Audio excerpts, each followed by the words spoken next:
Hi sir, ఎలా ఉన్నారు? ఓం నమో వెంకటేశాయ. వెంకటాది సంస్థానం బ్రహ్మాండే నాస్తికించిన వెంకటేశ సమోదేవో నా భూతో నా భవిష్యతి. అది ఎందుకు చెప్పారు సార్? ప్రపంచం మొత్తంలో తిరుమల లాంటి ప్రదేశము ఎక్కడా ఉండదు, అక్కడ ఉన్నంత మనశ్శాంతి ప్రపంచంలో ఎక్కడా ఉండదు అని దాని సారాంశం. దానికి ఇంటర్వ్యూకి సంబంధం ఏమైనా ఉందా?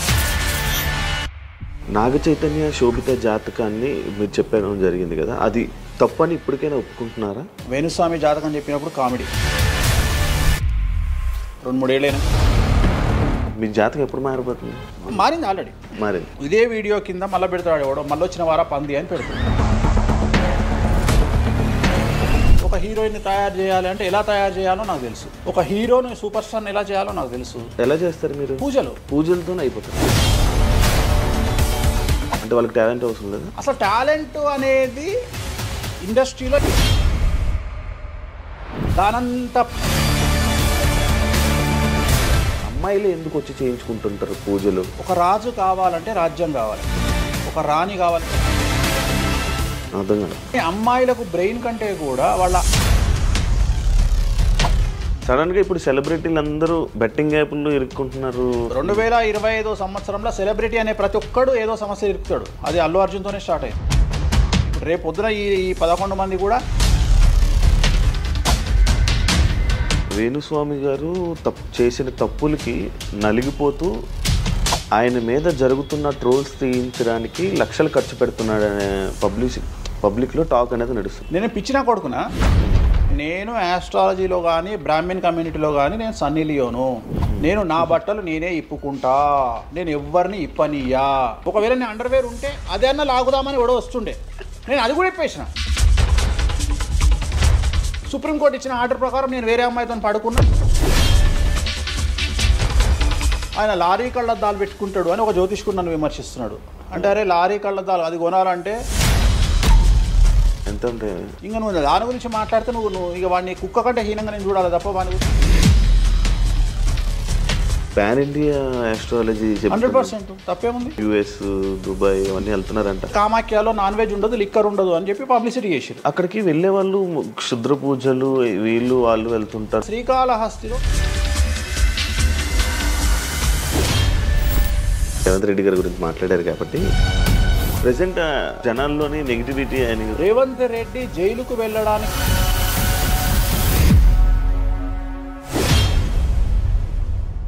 హాయ్ హలో నమస్తే, నేను మీ anchor Shiva. Welcome to iDream Media. ఈరోజు మన ముందున్న గెస్ట్ ఆల్రెడీ ప్రోమో చూస్తే మీకు అర్థమైపోయి ఉంటుంది, మన వేణుస్వామి గారు ఈరోజు మనతో ఉన్నారు. నేను గత 2-3 సంవత్సరాల నుంచి అనుకుంటున్నాను అసలు వేణుస్వామి గారిని కలవాలి, ఒకసారి మనం మాట్లాడాలి, మనం కూడా ఇంటర్వ్యూ చేయాలి, కొన్ని విషయాలు తెలుసుకోవాలి అని నేను చాలాసార్లు ప్రయత్నించాను, బట్ అవ్వలేదు. ఫైనల్గా ఇప్పుడు అయ్యింది. అదే కాకుండా మరి కొన్ని రోజులు ఉగాది రానుంది, దాని గురించి రాశి ఫలాలు అండ్ కొత్త విషయాలు ఆయన మాటల్లోనే తెలుసుకునే ప్రయత్నం అయితే చేద్దాం. హాయ్ సార్, ఎలా ఉన్నారు? ఓం నమో వెంకటేశాయ. వెంకటాది సంస్థానం బ్రహ్మాండే నాస్తికించిన వెంకటేశ సమోదేవో నా భూతో నా భవిష్యతి. సూపర్. అది ఎందుకు చెప్పారు సార్? ఇప్పుడు వెంకటాది సంస్థానం బ్రహ్మాండే నాస్తికించిన వెంకటేశ సమోదేవో నా భూతో నా భవిష్యతి అంటే కలియుగ దైవమైనటువంటి ప్రోటోకాల్ దైవమైనటువంటి వెంకటేశ్వర స్వామి వారు లాంటి భగవంతుడు, దేవుడు ఇక రాడు, రాలేడు, రాబోడు. అలాగే ప్రపంచం మొత్తంలో తిరుమల లాంటి ప్రదేశము ఎక్కడా ఉండదు, అక్కడ ఉన్నంత మనశ్శాంతి ప్రపంచంలో ఎక్కడా ఉండదు అని దాని సారాంశం. దానికి ఇంటర్వ్యూకి సంబంధం ఏమైనా ఉందా? నేను ఫాలో అయ్యేది శ్రీ వెంకటేశ్వర స్వామిని, కామాఖ్య అమ్మవారిని. సో మనం ఏదైతే జనరల్గా మాట్లాడతామో ఆ మాట్లాడే సందర్భంలో ఈ జనరల్గా నాకు ఇప్పటి వరకు గత 20 సంవత్సరాల నుండి ఏ ఇంటర్వ్యూలో కూడా పేపరు పెన్ను ప్రిపేర్ అవ్వడము, పేపర్లు పెన్నులు పెట్టుకొని వచ్చి కూర్చోవడము అలవాట్లేదు. సో నేను కూర్చొని మాట్లాడింది అంతా కూడా ఆ స్వామి అమ్మవారు మాత్రమే పలికిస్తారు. సో నేను మాట్లాడే ప్రతి మాట నాకు సంబంధం లేదు, ఎందుకంటే మీరు అబ్జర్వ్ చేసిరు నా దగ్గర ఏ పెన్ను లేదు, పేపర్ లేదు. మీరు ఏం అడుగుతారో నాకు తెలియదు, నేను మీతో ఈ ప్రశ్నలు అడగాలని నేను ఇంతవరకు చెప్పలేదు. సో మీరు ఏం అడుగుతారో మీ ఐక్యూ లెవెల్ని బట్టి ఉంటుంది. సో నాకు ఆన్సర్ చేసేది స్వామి అమ్మవార్లు ఆన్సర్ చేస్తారు. సో అది చెప్పి ఇంటర్వ్యూలో కూర్చోవడం నాకు అలవాటు. సో ఏదైనా మీరే పలికిస్తారు అనేటువంటి బ్లైండ్ నమ్మకంతో, గుడ్డి నమ్మకంతో ఆ స్వామిని అమ్మవారిని నమ్ముకొని కూర్చుంటాను ఇంటర్వ్యూలో. సో నాకు అలవాటు ఏంటంటే కలియుగ దైవం, ప్రోటోకాల్ దైవం మనం చూస్తుంటాం. మాకు రాముడు ఇష్టము, మాకు శివుడు ఇష్టము.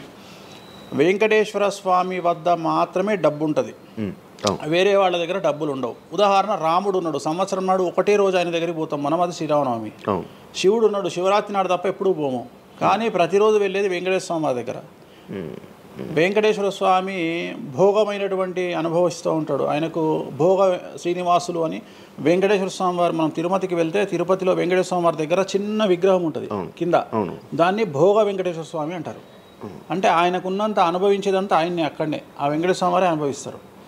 సో అందుకని ఆయనకు అంత లగ్జరీ లైఫ్ ఉంటుంది. సో లక్ష్మి కూడా వెంకటేశ్వర స్వామి దగ్గరనే ఉంటుంది. అంటే మన కలియుగంలో ప్రోటోకాల్ దైవం అంటే వెంకటేశ్వర స్వామి. డబ్బును ఎంజాయ్ చేయాలి, డబ్బు రావాలి, లగ్జరీస్ అంటే వెంకటేశ్వర స్వామి. అందుకనే వెంకటేశ్వర స్వామి వారి మాట తీసుకొని మాత్రమే నేను ఇంటర్వ్యూని స్టార్ట్ చేస్తాను. మీకు డబ్బు రావాలి? ఎవరికి? మీకు. నాకు డబ్బు వచ్చింది ఆల్రెడీ, ఎనఫ్. ఎలా వచ్చింది? ఎలా సంపాదించారు? సంపాదించాలనే కసి ఉంటుంది కాబట్టి సంపాదిస్తాం. అంటే నేను ఎలా నమ్ముతా అంటే, ఒక సామెత ఉంటుంది, వీడి జాతకమే బాగుంటే వీడి జాతకాలు ఎందుకు చెప్పుకుంటాడు. సో నా జాతకం బాగుంది అని ప్రూవ్ చేసుకోవడానికి the first ever astrologer range rover వాడేటువంటి జ్యోతిష్కుడు నేను ఒక్కనే ఇండియాలో. సో అన్ని లగ్జరీస్ లైఫ్లో ఎంజాయ్ చేస్తేనే వేరే వాడికి మనం మాట్లాడేటువంటి రైట్స్ ఉంటాయి అనేటువంటిది ఉద్దేశం నాది. ఓకే, ఎగ్జాంపుల్ చెప్తా. ఒక తండ్రి ఒక 10 ఫోటోలు, ఒక Tendulkar photo, Modi photo, Amit Shah photo, ఒక ప్రముఖ హీరోయిన్ నయనతార ఫోటో, లేకపోతే ఒక రేవంత్ రెడ్డి ఫోటో, చంద్రబాబు నాయుడు ఫోటో, ఇట్లన్నీ తీసుకెళ్ళి పెట్టి ఇంట్లోకి వెళ్ళి తన కొడుకును పిలిచి, ఈ ఫోటోల్లో నువ్వు ఎవరు కావాలనుకుంటున్నావు అని అడిగితే వాడు అక్కడ ఉన్నటువంటి ఫోటోల్లో ఏదో ఒక ఫోటో పిక్ చేసుకుంటాడు. కానీ ఏ కొడుకు కూడా నీలాగా కావాలనుకుంటున్నా నాన్న అని చెప్పాడు. ఆ సిగ్గు వీడికి ఉండదు, అలా పెంచగలిగినటువంటి తత్వం వీడికి ఉండదు. సో నేను ఆ టైపు కాదు. నా కూతురు కానీ నా కొడుకు కానీ నీలాగా పెరగాలి నాన్న, నీలాగా నేను ఒక రోల్ మోడల్ అయితే నాన్న అనిపించుకునేటువంటి పరిస్థితి ఉన్నది. మీ ఫోటో కూడా పెడతారు అక్కడ? పెట్టను, నేను అసలు పెట్టను. నా కూతురే ఇవన్నీ నాకు వద్దు అని ఇట్లా పక్కకు జరిపి నేను నీలాగా తయారవుతా అని చెప్తుంది నా కూతురు. So that is my aim. So aim కదా సక్సెస్. నేను ఇవాళ నా కూతురు నన్ను చూస్తే నా తండ్రి నాకు రోల్ మోడల్ అని చెప్తుంది. రోల్ మోడల్ అని చెప్పాలంటే అన్ని రకాలుగా ఉండాలి. మనము ఒక కూతుర్ని చూసుకునే విధానంలో ఉంటుంది, ఒక భార్యను చూసుకునే విధానంలో ఉంటుంది. అలాగే సామాజికంగా మనం మన కూతురికి ఏమి ఇస్తున్నామో, కొడుకుకి ఏమి ఇస్తున్నాము, సమాజంలోకి వాళ్ళని ఎట్లా వదులుతున్నాము అనేటువంటిది కూడా అది ముఖ్యమైనటువంటి విషయం. సో ఇవన్నిటికీ సంసిద్ధతను వ్యక్తం చేయాల్సినటువంటి పరిస్థితి, వీటిని తయారు చేయాల్సినటువంటి పరిస్థితి నా మీద ఉంటుంది. సో నన్ను ఫస్ట్ ఎవరు కూడా క్వశ్చన్ చేయడానికి వీలు లేదు. అంటే నా దగ్గరకు వచ్చేవాడు, వేణుస్వామి నీ జాతకం బాగుంటే నువ్వు జాతకాలు ఎందుకు చెప్పుకుంటావు. సో ఇప్పుడు నేను ఒక హీరోయిన్ని తయారు చేయాలి అంటే ఎలా తయారు చేయాలో నాకు తెలుసు.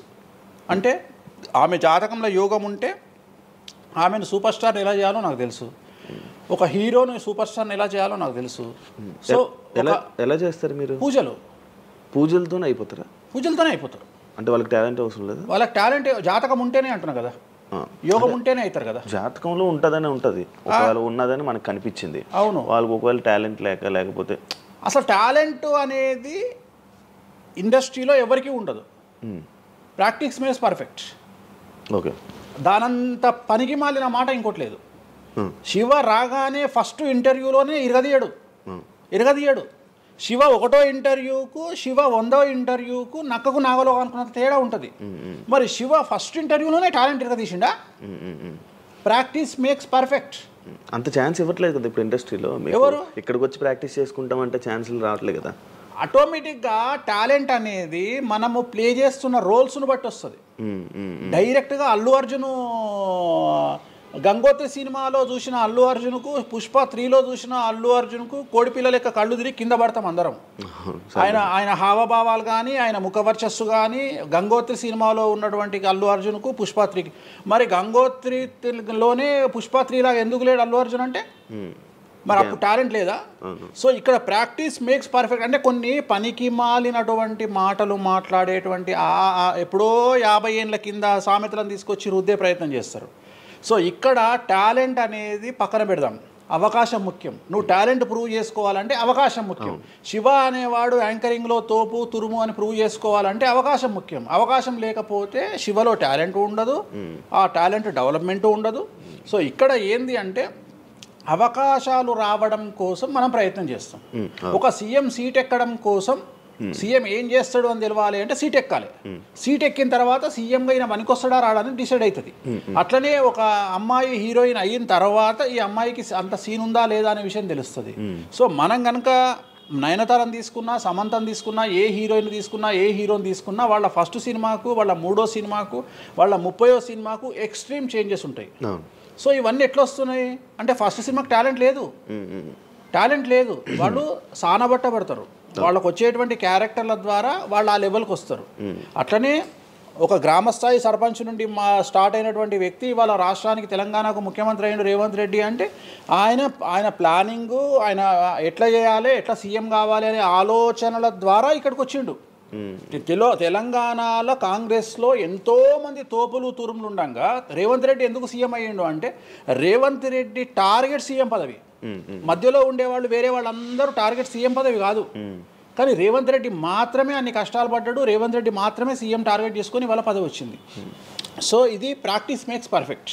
సో మనం ఎంత ప్రాక్టీస్ చేస్తే అంత పర్ఫెక్ట్ అవుతాం. అంతేగాని టాలెంట్ చూపించుకోవాలి అంటే అవకాశం రావాలి, అవకాశం వచ్చిన దాన్ని వాడుకోవాలి, అన్నిటికంటే ధైర్యం కావాలి.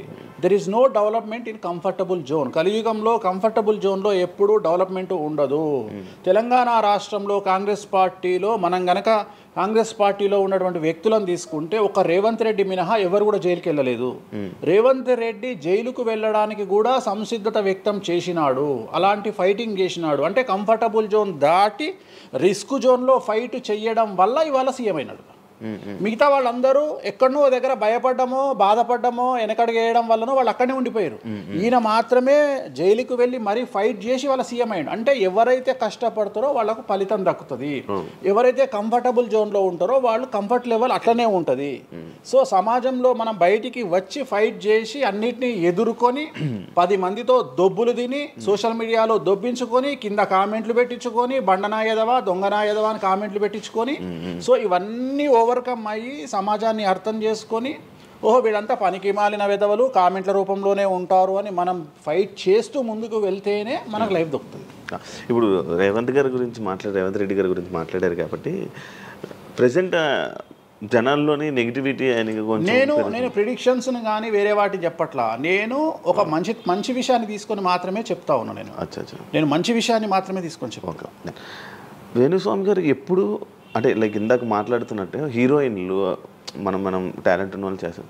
ఎక్కువ వేణుస్వామి దగ్గర చేసుకున్న యాక్టర్స్ అమ్మాయిలే ఎందుకు వచ్చి చేయించుకుంటుంటారు పూజలు వేణుస్వామి గారి దగ్గర? ఒక రాజు కావాలంటే రాజ్యం కావాలి, ఒక రాణి కావాలంటే రాజు ఉంటే సరిపోతుంది. అర్థం కాలేదా? ఒక వ్యక్తి రాజు కావాలంటే రాజ్యాన్ని సంపాదించాలి.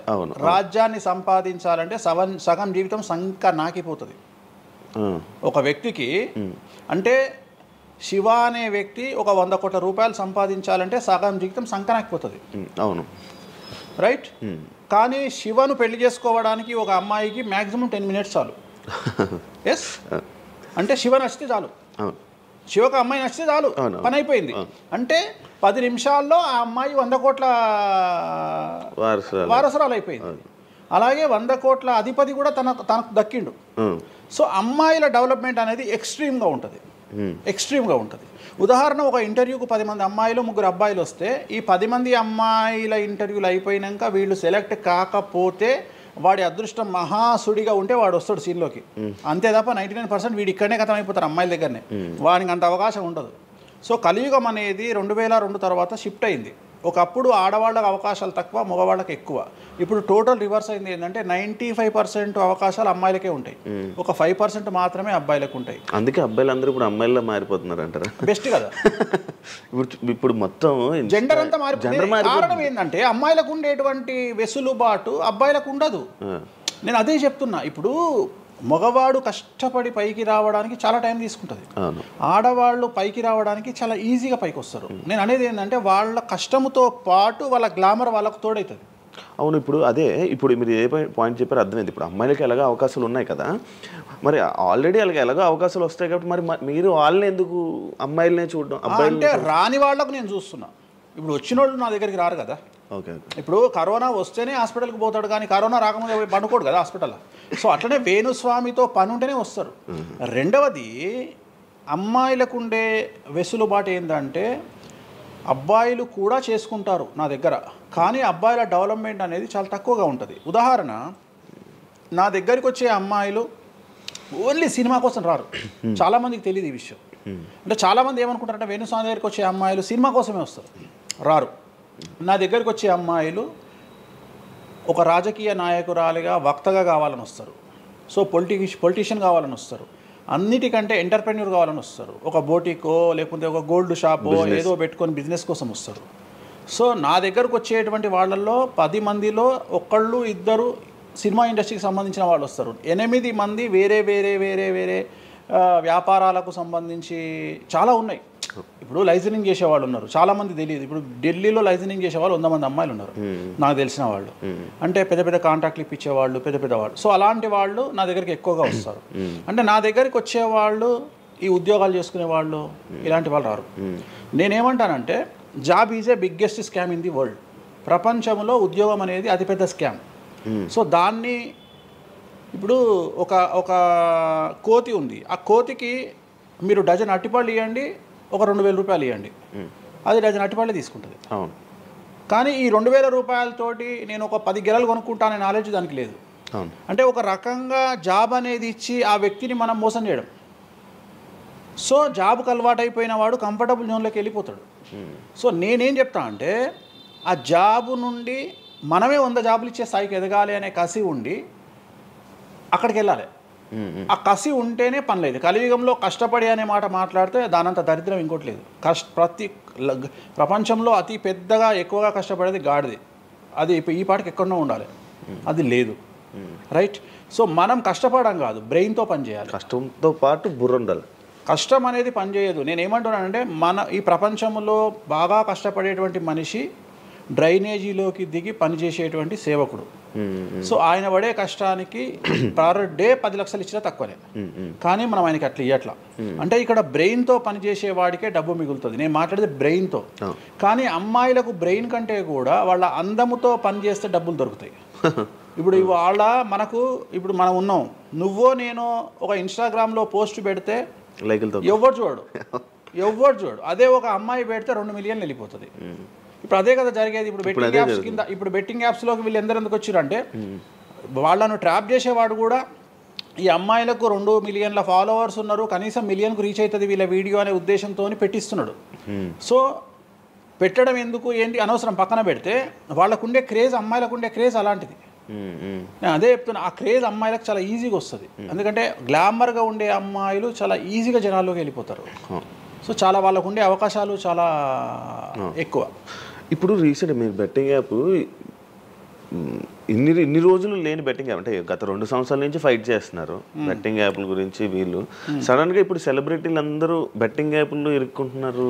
సెలబ్రిటీలే కాదు, 2025 సంవత్సరంలో సెలబ్రిటీ అనే ప్రతి ఒక్కడు ఏదో సమస్య ఇరుకుతాడు. అది అల్లు అర్జున్తోనే స్టార్ట్ అయింది. సో జాతకంలో అల్లు అర్జున్ యోగంలో 6వ ఇంట్లో శని, అల్లు అర్జున్ది కన్యారాశి. కన్యారాశి 6వ ఇంట్లో శనిలో ఉండగా అల్లు అర్జున్ జైలుకి వెళ్ళాడు.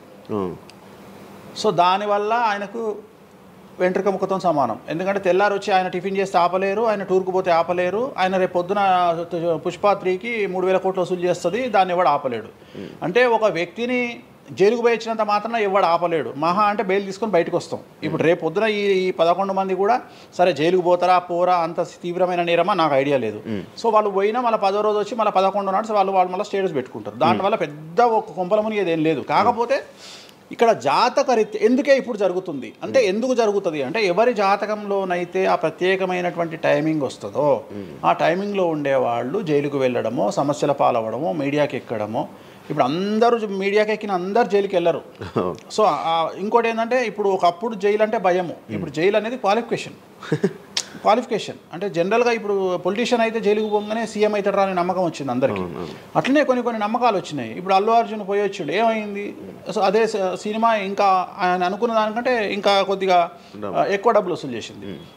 సో ఇప్పుడు వీళ్ళు కూడా అంతే. కాకపోతే జాతకాల్లో చూసుకోవాల్సింది ఎందుకు ఇట్లాంటివి జరుగుతాయంటే, అష్టమ శని అంటే 8వ ఇంట్లో శని వచ్చినప్పుడు, 6వ ఇంట్లో శని వచ్చినప్పుడు, 12వ ఇంట్లో శని వచ్చినప్పుడు, 1వ ఇంట్లో శని వచ్చినప్పుడు, 6వ ఇంట్లో గురువు వచ్చినప్పుడు, 12వ ఇంట్లో గురువు వచ్చినప్పుడు ఇలాంటి సంఘటనలు వ్యక్తిగతమైన జీవితంలో జరిగే అవకాశాలు ఉంటాయి.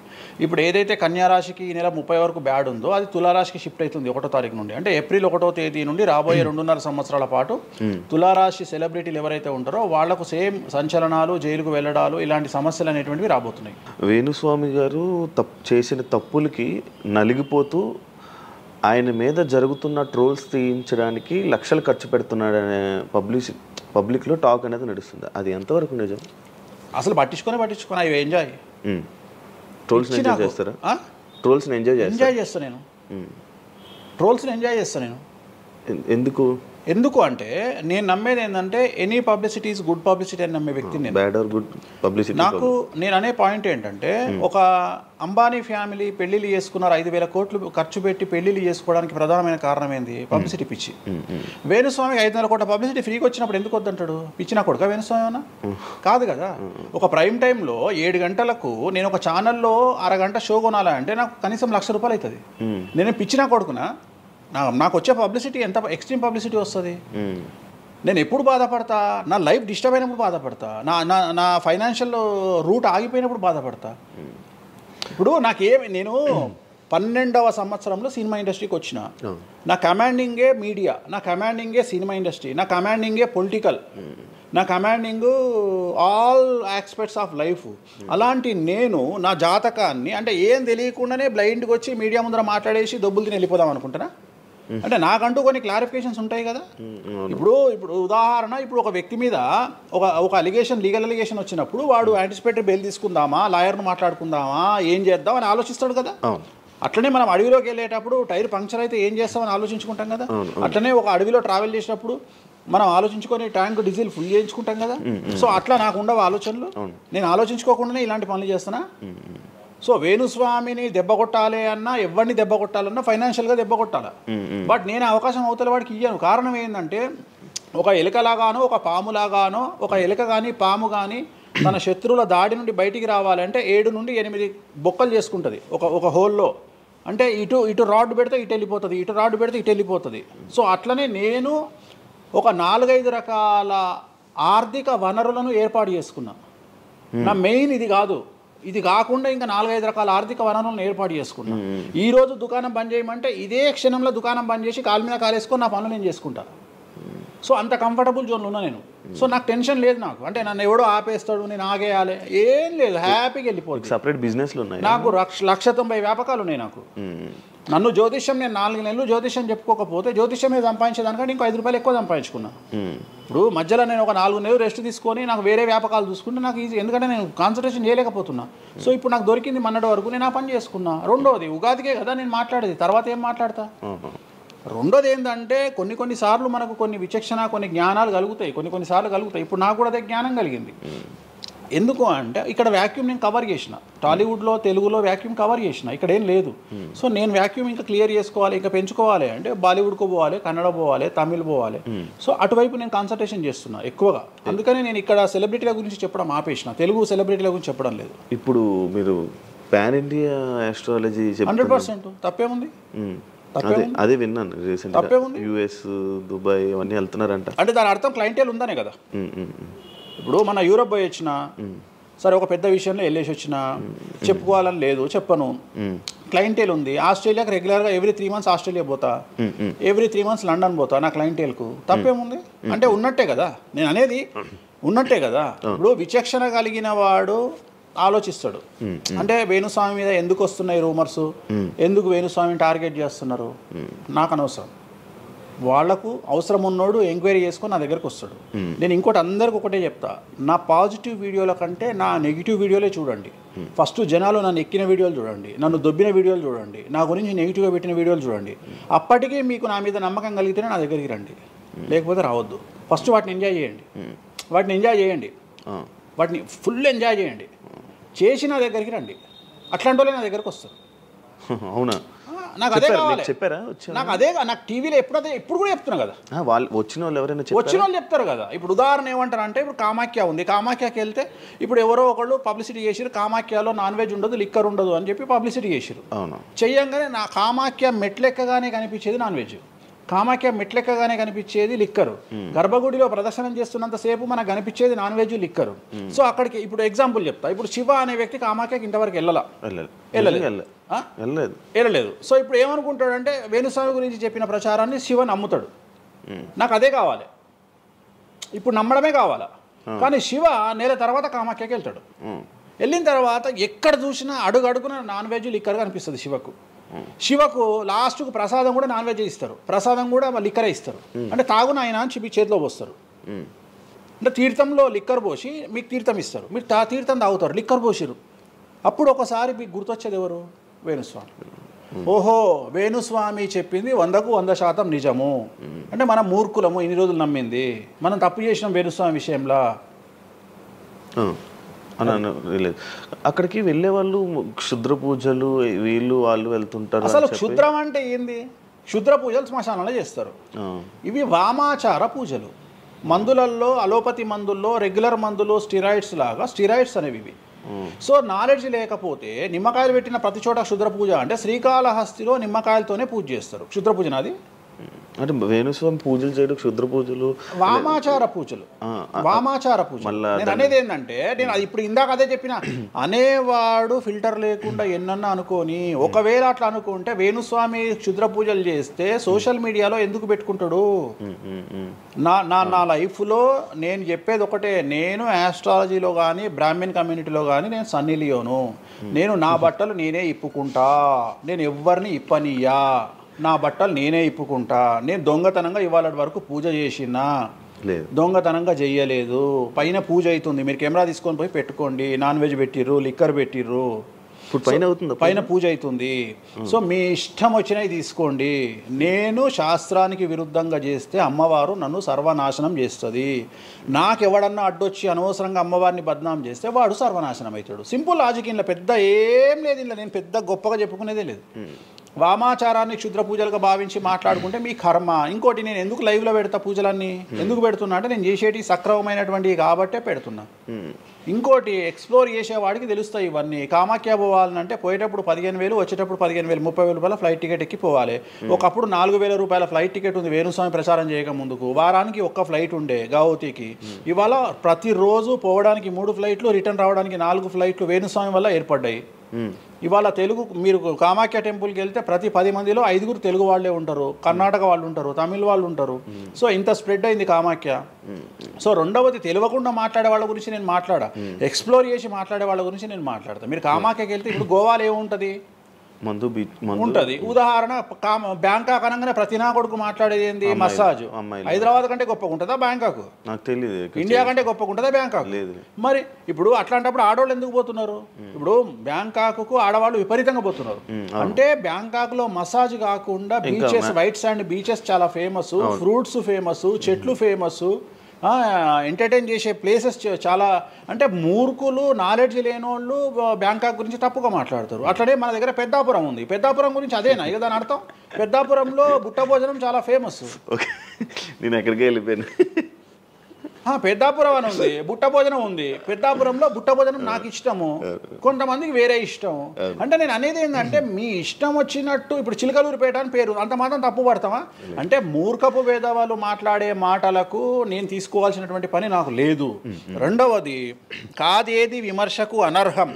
అంటే వేణుస్వామి దగ్గర విషయం ఉంది, వేణుస్వామి సెలబ్రిటీ కంటెంటు, లేదా వేణుస్వామిని ట్రోల్ చేసినా, వేణుస్వామిని తిట్టినా, వేణుస్వామి గురించి సబ్జెక్టు పెట్టినా, కనీసం మనకు ఒక వీడియోతోని ఒక 5 జీతాలు వెళ్తాయి అనేటువంటి నమ్మేటువంటి ప్రజల గురించి నేను మాట్లాడను. ఎందుకంటే నా వల్ల వాళ్ళ జీతాలు వెళ్తున్నప్పుడు నేను సంతోషపడతా.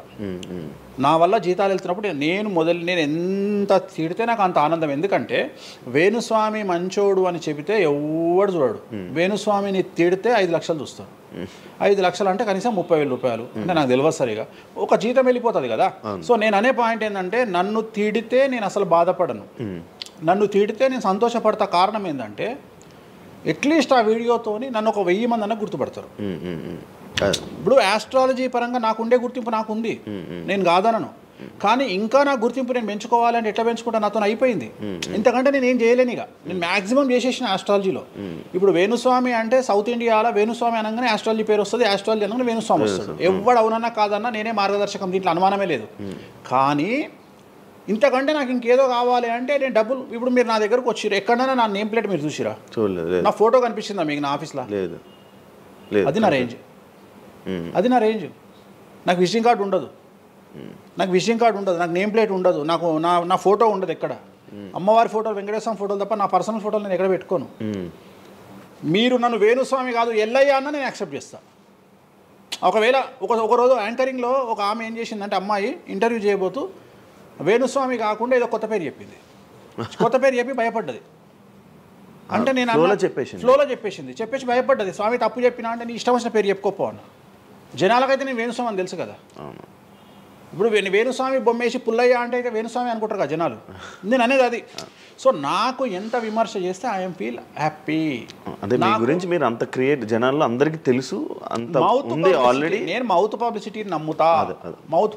రెండవది సింపుల్ లాజిక్. తెలుగు జనాలు అంత పిచ్చోళ్ళ, ఎక్కడ ఎవరి గురించి నెగిటివ్ పడుతుంది, ఏం పడుతుంది, ఎందుకు పడుతుంది, దీని వెనకాల ఏం జరుగుతుంది అని ఆలోచించలేనంత చవటలో నేను అనుకోను. ప్రతి యాడ్ను క్షుణ్ణంగా పరిశీలిస్తారు, ప్రతి టీవీలో టెలికాస్ట్ అయ్యే ప్రతిదీ క్షుణ్ణంగా పరిశీలిస్తారు, దీని వెనక వీళ్ళ మోటో ఏంది అనేది కూడా ఆలోచిస్తారు. సో చాలా సింపుల్గా అనలైజ్ చేస్తారు. సో అంత మాత్రాన నాకు వచ్చేదేముంది, జనాలు ఒకటి నన్ను విమర్శించేవాడికి లేదా నన్ను శత్రువుగా భావించేవాడు ఆ 2 రోజులు మంది ఎక్కువ తాగుతాడు, 2 పెగ్గులు, అంతకుమించి వాడు వీకేది ఏం లేదు. రెగ్యులర్గా తాగే మందు కంటే 2 పెగ్గులు ఎక్కువ తాగుతాడు, 2 ముక్కలు ఎక్కువ తింటాడు, ఎందుకంటే అబ్బా వేణుస్వామికి ఏదో అయిపోయింది అని. కానీ అంతకుమించి జరిగేది ఏముంటుంది, వేణుస్వామి మర్డర్ చేసినా, మానభంగం చేసినా రాజ్యాంగానికి అతీతంగా లోపలికి పోతాడు. అది కాకుండా 19(1) ప్రకారమే ఎవరికైతే జనాలకు స్వేచ్ఛ మాట్లాడే హక్కు ఉందో దాన్ని బేస్ చేసుకుని వేణుస్వామి మాట్లాడతాడు తప్ప వేణుస్వామి రాజ్యాంగాన్ని మీరి ప్రవర్తించేటువంటి పరిస్థితి లేదు. రాజ్యాంగానికి లోబడి ప్రవర్తిస్తాడు. సో ఆర్టికల్ స్పీచ్ 19(1) ప్రకారమే మాట్లాడతాడు. దీంట్లో ఎటువంటి సమస్యలు లేదు. నా వృత్తి ఆస్ట్రాలజీ, సో పర్ఫెక్ట్గా మాట్లాడుకుంటా. కానీ నా గురించి నెగిటివ్గా మాట్లాడే వాళ్ళు ఎప్పుడు కూడా నా శ్రేయోభిలాషులే, ఎందుకంటే వాళ్ళు నా స్థాయిని పెంచుతూ ఉన్నారు కాబట్టి నేను వాళ్ళని ఎప్పుడూ శత్రువులుగా భావించను. వేణుస్వామి గారితో డేంజర్ అంటే మిగతా కొంతమంది బ్రాహ్మణ లైక్ పంతులు కానీ వీళ్ళు కానీ చెప్పేది ఇది, వేణుస్వామి గారి డేంజరు ఆయన్ని ఒకవేళ ఏమైనా అంటే మళ్ళీ ఆయన పూజలు చేసి మనం నాశనం అయిపోయేలా ఇది కూడా ఆయన చేయగలడు, పవర్స్ ఉన్నాయి. నమ్ముతున్నట్టే కదా, అంటే నాకు వర్తుందనే కదా. అలా అర్థం కాదు, వర్తున్నట్టే కదా. ఇప్పుడు వర్త్ లేకపోతే ఫీల్ కావాలి, భయపడుతున్నారంటే నమ్ముతున్నట్టే కదా. సబ్జెక్ట్ ఉందని నమ్ముతున్నారు కదా.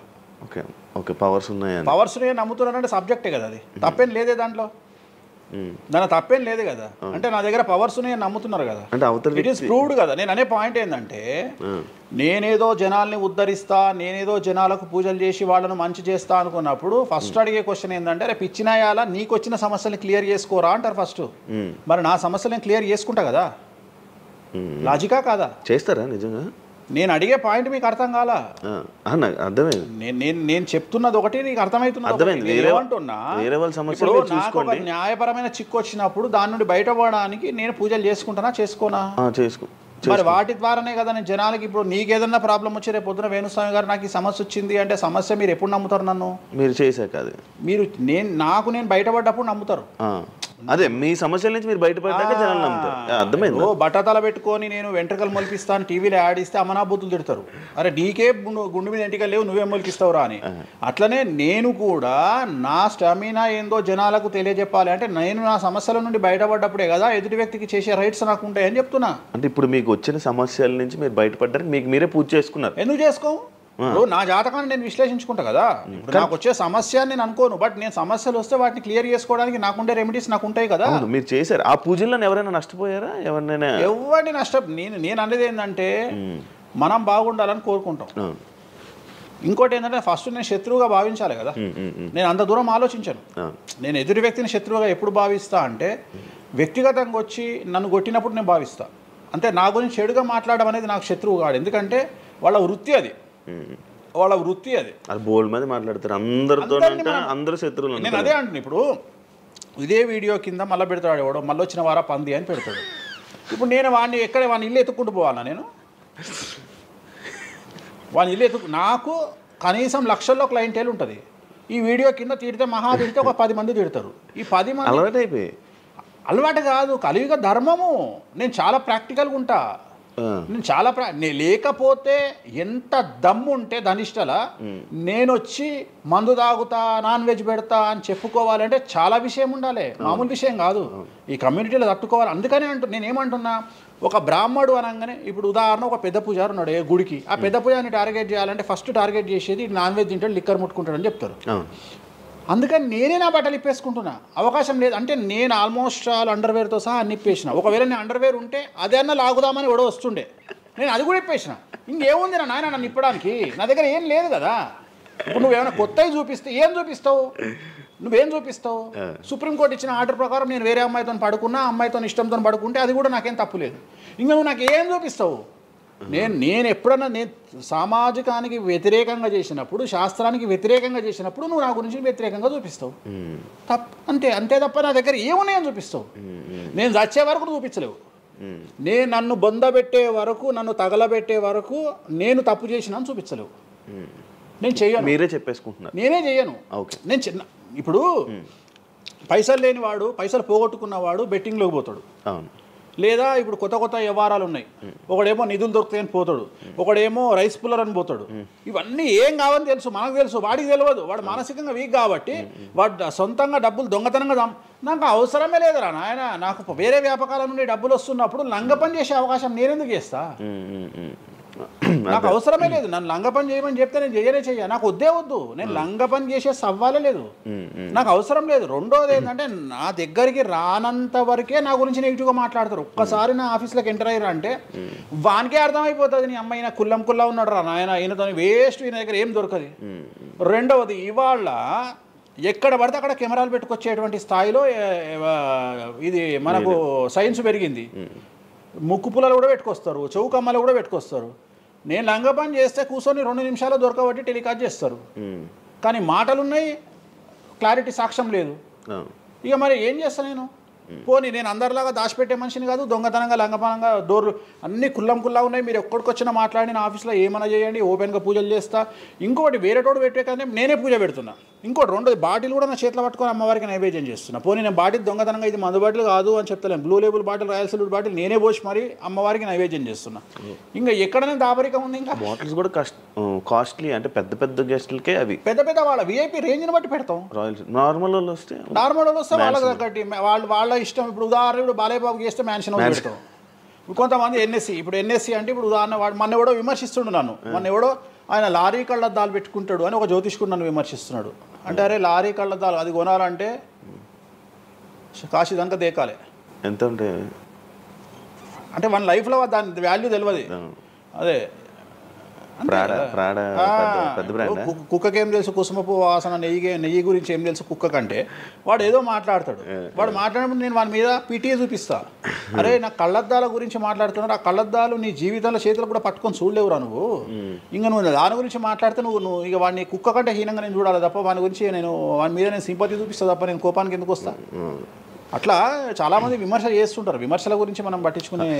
మీకు బ్రాండ్ బట్టలు, బ్రాండ్ స్పెట్స్ అవన్నీ ఎలా అలవాటయ్యాయి అంటే ఇప్పుడు కూడా చెప్తా, జాతక రీత్యా శుక్రుడు ఎవరికైతే కొద్దిగా నీచంలో ఉంటాడో వాళ్ళు ప్రతి శుక్రవారం నాడు పర్ఫ్యూమ్ కొట్టుకోవాలి.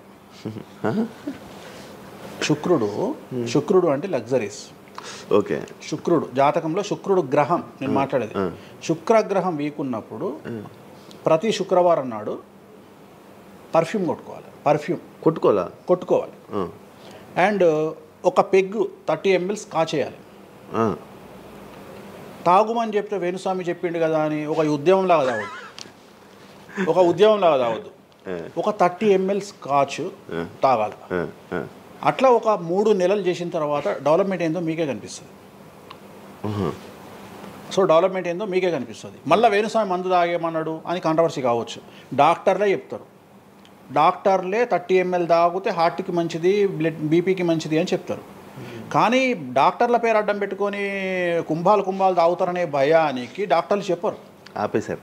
30 ml అనేది చాలా మంచిది. బట్ నేను రోజు తాగమంటలేను. శుక్రవారం నాడు మాత్రమే, అది కూడా శుక్రుడు నీచంలో ఉంటే, శుక్రుడు 6వ ఇంట్లో, 12వ ఇంట్లో, 8వ ఇంట్లో ఉన్న, శుక్రుడి మీద శని దృష్టి ఉన్న జాతకరీత్యా మీరు శుక్రవారం నాడు 30 ml పెగ్గు తాగండి నైటు. అది కూడా ఫ్యామిలీతోని మహమ్మద్ రఫీ పాటలు పెట్టుకొని, ఏఆర్ రెహమాన్ పాటలు పెట్టుకొని, ఇళయరాజా పాటలు పెట్టుకొని ఆ పెగ్గు తాగి ఆ పాటలు ఎంజాయ్ చేసి పండుకోండి హ్యాపీగా. సో మీ లైఫ్ ఎట్లుంటుందో చూడండి.